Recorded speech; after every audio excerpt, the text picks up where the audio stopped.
Shalom, Bapak Ibu Saudara sekalian, apa kabar Anda hari ini? Harap anugerah Tuhan senantiasa menyertai kehidupan kita. Bersyukur kepada Tuhan memimpin kehidupan kita sampai hari ini.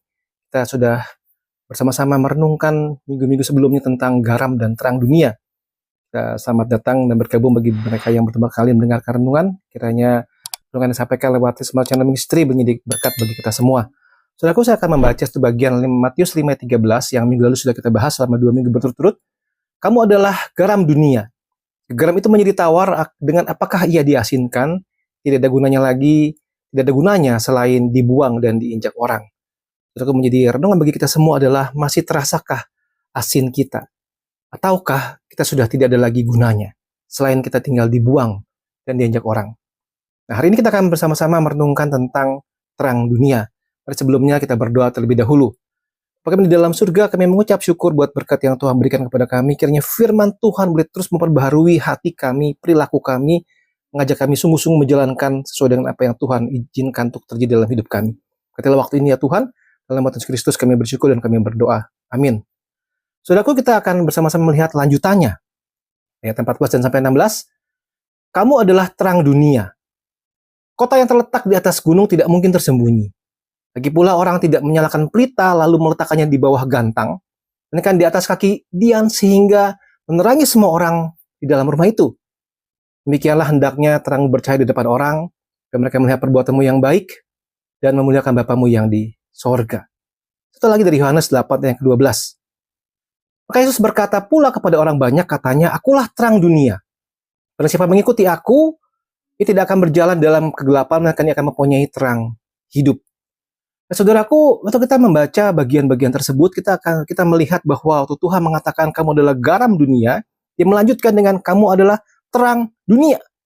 Wah, sebuah kondisi yang luar biasa. Yesus bukan bilang kamu akan menjadi terang dunia, tapi dia berkata kamu adalah terang dunia.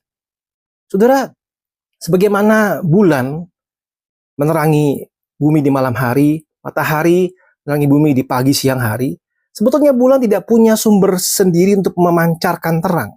Tapi dia hanya memantulkan terang dari matahari. Demikian pula dengan kita. Kita sebagai terang dunia, kita tidak punya sumber terang sendiri. Kita memantulkan cahaya terang daripada Tuhan. Sehingga waktu kita melihat terang dunia, kalau tidak mau, kita akan sama-sama merenungkan tentang Yesus Kristus sebagai terang dunia. Itu adalah sumber patokan kita. Saudara, terang dunia, Yesus Kristus sebagai terang dunia, terang menyingkapkan kebenaran, saudara. Yesus menyingkapkan realitas dosa dan menyingkapkan kebenaran Allah. Yohanes 3 ayat 19-21. Dan inilah hukuman itu.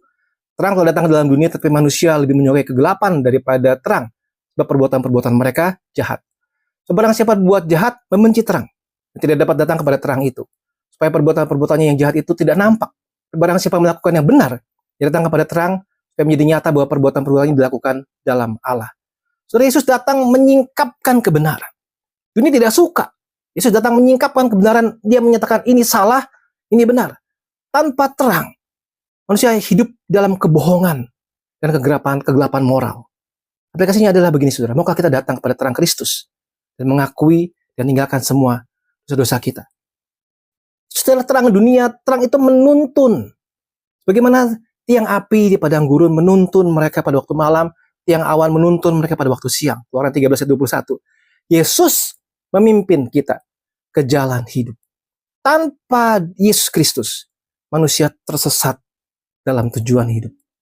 Saudara-saudara sekalian, maukah kita mengandalkan hikmat Tuhan dan mengikuti terang dari Tuhan sendiri, atau kita mengikuti terang palsu dari dunia ini? Lihat terang itu. Bagaimana sebuah mercusuar, di satu sisi menyala terang sekali di malam hari, dia menuntun ke arah yang benar supaya perahu-perahu kapal-kapal besar tidak tertabrak bagian-bagian yang berbahaya dari lautan. Itu fungsinya, menuntun perjalanan yang benar. Saudara, terang dunia, dia memberikan kehidupan, saudara. Terangnya memberikan hidup yang kekal.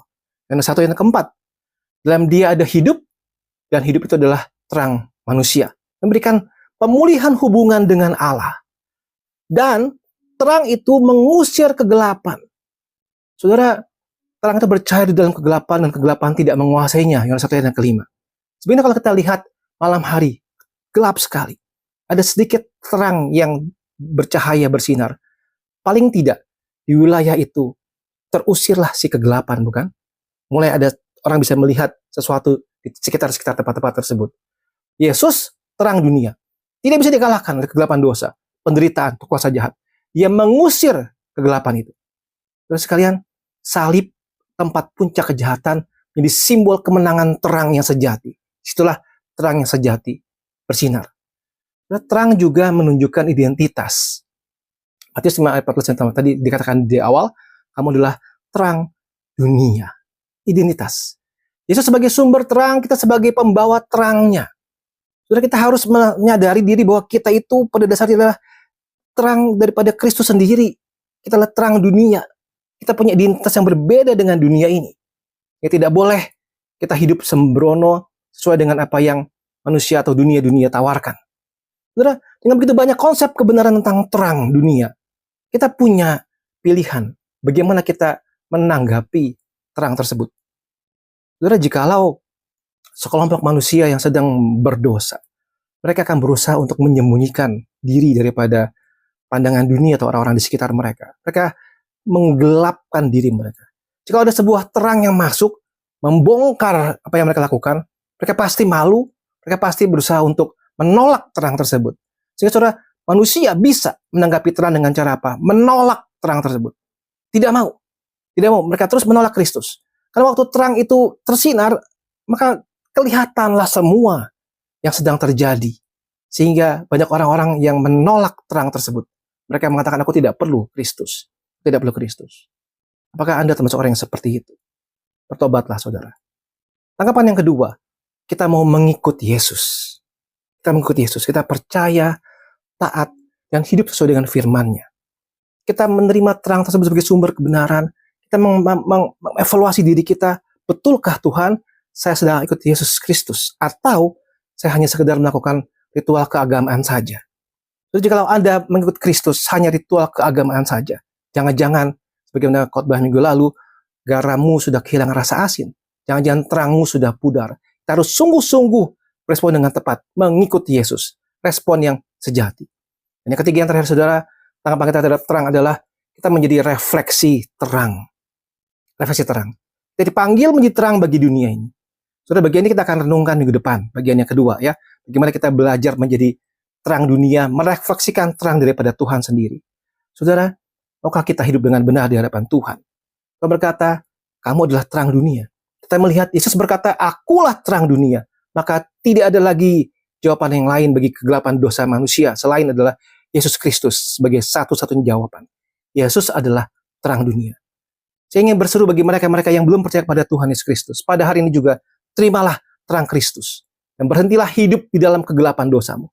Dimanapun Anda berada dan mendengarkan siaran ini, mendengarkan channel ini, bertobatlah. Terimalah terang Kristus. Berhentilah hidup di dalam kegelapan. Dan terimalah sungguh-sungguh terang dunia tersebut. Dan bagi yang sudah percaya pada Kristus, mari kita hidup sebagai terang. Kita bersaksi tentang Kristus. Kita akan renungkan lagi di minggu-minggu yang akan datang. Kiranya sungguh-sungguh apa yang kita renungkan pada hari ini, kita melihat pada Kristus, dia berkata, aku adalah terang dunia. Dan dia berkata, kamu adalah terang dunia. Kita belajar sungguh-sungguh menjadi seorang yang membawa terang bagi dunia ini. Tuhan menolong kita sekalian. Tuhan Yesus memberkati. Amin.